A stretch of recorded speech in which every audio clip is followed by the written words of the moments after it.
Playing around deep holes is rather dangerous. Back in the day, they would bring literal canaries down into the coal mines to let the miners know if it was dangerous or not. If the birds got sick or died, the miners would know it was time to leave the mines. My local pet shop wouldn't sell me any live canaries, so we've just been blowing air into both the entrances to make sure there's enough circulation that we have the oxygen we need. But I'm pretty sure that method is overkill. Today we've hooked up legitimate air monitoring sensors, and we're gonna see if 3 people working down here for the day is enough to move the CO2 meter or the oxygen meter. OSHA says any level below 19.5 is dangerous, and currently we're sitting above 20, which is very normal for outside air. Being underground is interesting, because even during the most brutal parts of a Utah winter, when it's below freezing outside, the bunker doesn't get colder than 40 degrees.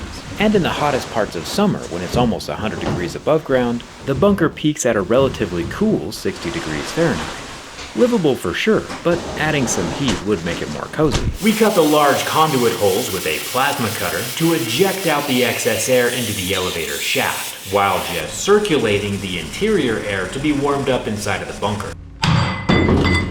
A little bit smoky right now. I think Nate's catching the cabinets on fire. But we've been keeping track of the CO2, like parts per million down here. We have these little air valent air sensors, and it tells us right now it's 545 parts per million of CO2. And even after 3 people being down here all day long, it's almost 5 p.m., we're still at 50 degrees. The e-ink display though is pretty cool. Now that we have the cylindrical bunker in the ground, we realize that one of the biggest problems that we have is that the bunker is cylindrical, which means that every single piece for the cabinetry that we have to cut has some kind of radius attached to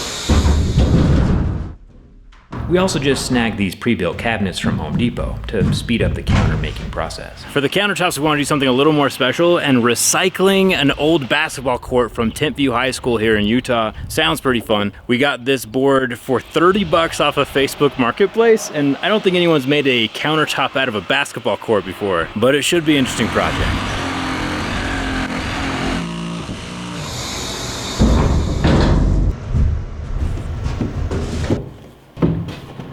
As for our oxygen readouts, I have bad news. Our ppms are getting up to 1700, which is not good. So we do have to find some fresh air intake or turn the fans back on. But our oxygen is staying maintained right around 20.7.